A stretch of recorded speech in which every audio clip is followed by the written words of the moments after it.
Welcome to our third case study, lecture number 4। अगर कोई guys पहली बार इस लेक्चर को देख रहे हैं तो पहले उनको मैं इतनी सी एडवाइस देना चाहूंगा कि इसके पहले के जो अपने 3 लेक्चर बने हैं, lecture number first 5 tips for solving the case study, फिर 2 केस स्टडी मैंने आपको सॉल्व कराई थी। पहले आप उन लेक्चर्स को देखना, बाद में इस लेक्चर पे मूव ऑन करना। ओके, 2 केस स्टडी देखने के बाद आपने एक चीज ऑब्जर्व की होगी कि केस स्टडी को सॉल्व कैसे करना है, कितना टाइम केस स्टडी पे स्पेंड करना है, क्योंकि बीएसटी के पेपर में टाइम सबसे इंपॉर्टेंट होता है। ओके, तो गाइस अपन ने 2 केस स्टडी सॉल्व करने के बाद एक ट्रिक देखी थी कि केस स्टडी को सॉल्व करने के रिगार्डिंग कभी भी पहले ऊपर आपको रीड आउट नहीं करना है। आपको रीड कहां से करना है? नीचे के 3 क्वेश्चंस पे, जो क्वेश्चंस नीचे गिवन है उन पे। कल मैंने आपको कहा था कि नीचे मैक्सिमम टू मैक्सिमम आपको 2 या 3 क्वेश्चन आस्क कर सकता है। आज 3 क्वेश्चन वाला केस मैं आपके सामने लेके आया हूँ। एक चीज नोट करना, मैंने आपको कल भी लास्ट लेक्चर में लास्ट वाली वर्डिंग में आपको बोला था कि जो केस स्टडी मैं आपके सामने पुट कर रहा हूँ वो case study very very important है। हर चैप्टर वाइज डाटा मैंने उठा के कंप्लीटली किए हैं। Last 2 case study chapter number 1 से रिलेटेड थी, दोनों इंपॉर्टेंट टॉपिक से रिलेटेड केस स्टडी थी। तो जो भी केस स्टडी अपन यहाँ पे सॉल्व कर रहे हैं वो आपके लिए काफी इंपॉर्टेंट है 9 जुलाई को पेपर के रिगार्डिंग। ओके गाइस, चलो सॉल्व करते हैं केस स्टडी। सॉल्व करने का तरीका, पहले क्या करना है, नीचे की क्वेश्चन अपन को रीड करना है। आज वो रीड करते हैं, पढ़ना। Do you think Ram limited is effective और एफिशिएंट? इस वर्ड को ध्यान देना, इफेक्टिव और एफिशिएंट। जैसे इफेक्टिव और एफिशिएंट वर्ड आपको दिखा, आपको ये क्लियर हो जाएगा कि क्वेश्चन चैप्टर नंबर फर्स्ट का है। चैप्टर नंबर 1 में आपका टॉपिक आया था डेफिनेशन के जस्ट बाद में, एफिशिएंट और इफेक्टिवनेस, वो चैप्टर नंबर फर्स्ट का क्वेश्चन है। इसलिए पहले हमेशा नीचे की क्वेश्चन रीड आउट क्या करो, ताकि नीचे की क्वेश्चन रीड करने से आपको ये क्लियर हो जाएगा कि वो क्वेश्चन कौन से चैप्टर का है। और एक बार अगर आपको क्वेश्चन ये क्लियर हो गया कि कौन से चैप्टर का है, आपने 70% गाइस 70% आपका क्वेश्चन सॉल्व हो चुका है। चैप्टर नंबर फर्स्ट का क्वेश्चन है, कैसे पता चला? इफेक्टिवनेस और इफिशिएंसी से। फिर आगे क्या पूछा, was that decision to hire worker on daily basis was correct और नॉट, यानी इसमें आपको कमेंट करना है। जब भी क्वेश्चन आपको यस और नो के रिगार्डिंग पूछा ना, तो वहां पे केवल आपको कमेंट करना होता है। थर्ड क्वेश्चन आपको पूछा, which concept of management is highlighting above, मतलब ये कुल मिला के तीनों क्वेश्चन पढ़ने के बाद अगर आपका कोर्स आपका कंप्लीट है तो आपको ये इजी में पता चल जाएगा कि आपका क्वेश्चन चैप्टर नंबर फर्स्ट से है और इफेक्टिवनेस और इफिशिएंसी से मिला के है। अगर एक बार स्टूडेंट आपका ये टॉपिक क्लियर हो जाए ना, उसके बाद आपको ऊपर वाली केस स्टडी को रीड आउट करना है। आज साथ में रीड करते हैं। केस स्टडी क्या है?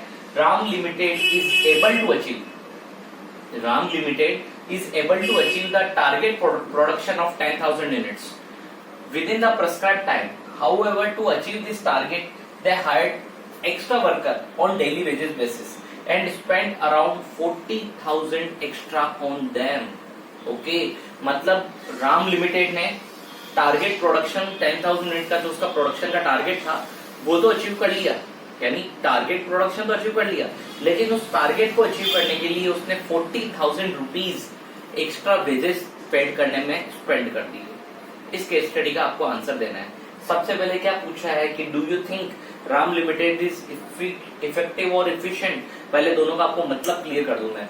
इफेक्टिव का मतलब होता है work done on time, effective का मतलब होता है वर्क डन ऑन टाइम, और एफिशिएंट का मतलब होता है लेस कॉस्ट। इफेक्टिव का मतलब वर्क डन ऑन टाइम और एफिशिएंट का मतलब क्या होता है? Less cost. मतलब इफेक्टिव और एफिशिएंट कब बनेगा? जब work done with the minimum cost, work done with minimum cost, तब तो इफेक्टिवनेस और एफिशिएंट है। लेकिन ओनली वर्क डन हो तब इफेक्टिव, और ओनली लेस कॉस्ट हो तब एफिशिएंट। इस क्वेश्चन को देखते ही आपको एक चीज पता चल रही है कि राम लिमिटेड इफेक्टिव और एफिशिएंट दोनों तो नहीं है, क्योंकि उसने टारगेट प्रोडक्शन तो अचीव कर लिया, टारगेट प्रोडक्शन तो अचीव कर लिया, मतलब वो इफेक्टिव तो बन चुका है, लेकिन उसने उस टारगेट प्रोडक्शन को अचीव करने के लिए एक्स्ट्रा 40,000 स्पेंड कर दिए, तो मतलब वो इफिशिएंट नहीं है। बहुत ध्यान से समझना, राम लिमिटेड ने टारगेट प्रोडक्शन तो अचीव कर लिया, लेकिन उस टारगेट प्रोडक्शन को अचीव करने के लिए उसने 40,000 रुपीज का एक्स्ट्रा पेमेंट कर दिया था। इसलिए वो इफेक्टिव तो है क्योंकि work complete on time, but वो इफिशिएंट नहीं है। सर आंसर कैसे देना है? आपको पता चल गया कि do you think Ram limited is effective और एफिशिएंट, आपको आंसर पता चल चुका है कि इसका आंसर क्या है? Effective not efficient. तो आंसर क्या देंगे? Ram limited is effective but not efficient. ठीक है, पूरा एक लाइन, बहुत तरीके से सुनना आंसर। मैं धीरे धीरे केस स्टडी का लेवल बढ़ा रहा हूँ, चैप्टर वाइज क्लियर करता जा रहा हूँ, बहुत ध्यान से सुनना। Ram limited is effective but not efficient, first 2 line हो गई। सेकंड लाइन में इफेक्टिव की definition, effective means work done on time basis, यानी गिवन वर्क आपने टारगेट बेसिस पे टाइम बेसिस पे क्लियर कर दिया तो effective. Efficient means work done with the minimum cost, आपने ज्यादा कॉस्ट स्पेंड नहीं की तब वो। इफेक्टिव और इफिशिएंट की डेफिनेशन आ गई 2 से 3 लाइन में, 4 लाइन का आंसर हो गया। फिर लास्ट में क्रक्स, हेडिंग देनी है वहां पे, क्रक्स देना। So we can say that in this case Ram limited is efficient, Ram limited is effective, sorry, Ram limited is effective because he done work within the time period, but not efficient because he spent extra money to done this work। समझ में आ रहा है? 6 line का answer guys, आप सोच भी नहीं सकते।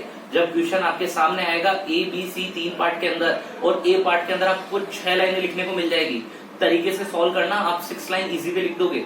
फर्स्ट लाइन में answer, second third fourth line में आपकी डेफिनेशन, और लास्ट लाइन में क्रक्स करके एग्जामिनर मार्क्स काट ही नहीं सकता, आपका हाफ मार्क्स भी कहीं डिडक्ट नहीं हो सकता।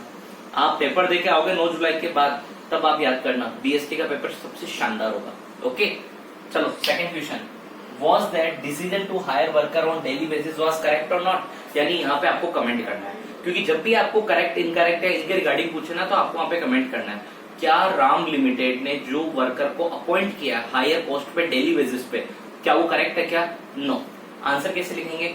No, this decision of Ram limited was not correct because worker को अपॉइंट करने के लिए उसको एक्स्ट्रा वेजेस देना पड़ गया डेली बेसिस पे, और वो एक्स्ट्रा वेजेस देना डेली बेसिस पे, वो एक्स्ट्रा वेजेस देना क्या था उसके लिए?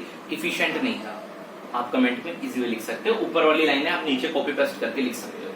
Last, which concept of management is highlighted about, management का ऐसा कौन सा कंसेप्ट है जो कि इस केस स्टडी के अंदर हाईलाइट हुआ है? कौन सा कंसेप्ट है गाइस? बैलेंस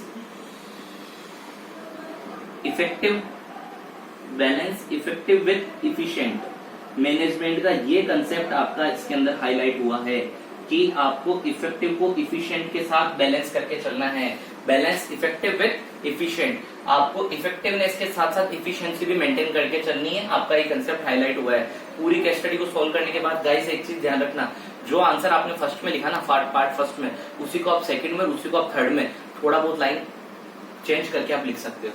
ठीक है, ये आपकी केस स्टडी आपकी सॉल्व हुई है। जो ट्रिक मैंने आपको बताई थी वो ट्रिक ध्यान देना, पहले नीचे से रीड आउट करना है ताकि आपको चैप्टर वाइज क्लियर हो जाए। अगर सोचो आप नीचे से रीड आउट नहीं करते, ऊपर से पढ़ते चलते, तो गाइस देखना कंफ्यूजन कहां पे आता कि राम लिमिटेड ने टारगेट प्रोडक्शन अचीव करने की प्लानिंग की, फिर वो प्लानिंग अचीव नहीं कर पा रहा है, इसके लिए उसने एक्स्ट्रा पोस्ट लगा दिया। आप चैप्टर नंबर 2 में भी जा सकते थे, हेनरी फ्यूएल प्रिंसिपल, प्लानिंग में चल जाते, कंट्रोलिंग में चल जाते, पता नहीं कहां आपका दिमाग घूम जाता। और एक चीज मैं आपको बता रहा हूँ, केस स्टडी को सोल्व करने की सबसे बड़ी ट्रिक ये कि चैप्टर का पता कर लो। जो आपके बीएसटी के अंदर 12 से 13 चैप्टर है, उनमें से किस चैप्टर का ये क्वेश्चन है, आपको वो चीज पता करनी है। और गाइज अगर आपने एक बार वो चीज पता कर ली, क्वेश्चन का आंसर आपके सामने होगा। ठीक है, चैप्टर नंबर 1 की तीसरी केस स्टडी आपकी सॉल्व हो चुकी है। पहली केस स्टडी ऑब्जेक्टिव के रिगार्डिंग थी, सेकंड केस स्टडी कैरेक्टरिस्टिक्स के रिगार्डिंग थी, थर्ड केस स्टडी आ चुकी है आपकी इफेक्टिवनेस और एफिशिएंसी के रिगार्डिंग। मैं हर चैप्टर का जो भी इंपॉर्टेंट डाटा है, जिस टॉपिक पे केस स्टडी बन सकती है, वो सारे टॉपिक, सारे डाटा आपके सामने रिप्रेजेंट कर रहा हूँ। बहुत ध्यान से करना, केस स्टडी को लिखने का आंसर देखना। और गाइस किसी को करेक्ट आंसर किस तरीके से रिप्रेजेंट फॉर्म में करना है, पूरा आंसर एक रिटन फॉर्मेट में चाहिए कि सर हमें एक आंसर लिख के बताओ, हमें एक आंसर का पूरा सॉल्यूशन लिख के बताओ। अगर किसी को सॉल्यूशन की डिमांड है तो कमेंट बॉक्स में रिप्लाई कर सकता है, उसको उसका सॉल्यूशन मिल जाएगा। Okay guys, thank you.